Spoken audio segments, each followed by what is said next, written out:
இந்த டாஸ்மார்க் இந்த சீம சரக்கு வியாபாரங்களை நமது அரசு வரும்போது மூடிடும். அதுல நீங்க உறுதியா இருங்க, நம்ம செஞ்சிடும். அதை இப்ப குடிகாரர்கள்லாம் ஓட்டு போட மாட்டாங்க அப்படின்னு, அது எனக்கு அதை பத்தி கவலை கிடையாது. பேரறிஞர் அண்ணா அவர்கள் சொன்னதான், குடிகாரன் சாராயம் விற்று வருகிற காசு குஷ்டரோகி கையில் இருக்கிற வெண்ணெய்க்கு சமம்னாரு.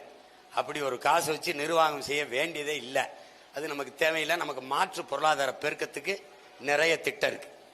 அது நிறைய திட்டம் இருக்கு. பாலின் சந்தை மதிப்பு பல லட்சம் கோடி இருக்குது. அதனால இந்த 50,000 கோடிக்கு சாராயம் வித்து சாகடிக்கிற திறமே நமக்கு இல்லை. நம்ம வர்றோம். புனித வெள்ளிக்கு மட்டுமல்ல, மொத்தமாகவே டாஸ்மார்க்கு மூடிடுறோம். நம்பிக்கையோடு இருங்க. இனிமேல் புனித வெள்ளிக்கு மூடுங்கன்னு திராவிட திமுக கேட்கறத நிப்பாட்டுங்க. இது தமிழர்களின் தன்மான இழப்பு என்று சொல்லுங்க. அவர்கள் புனித வெள்ளிக்கு மூடாதவர்கள் அதிகாரத்தை பெரிய பூட்டா போட்டு மூடுறதுக்கு ஒரு ஓட்டை உங்க மகனுக்கு போட்டு போங்க. அவ்வளவுதான்.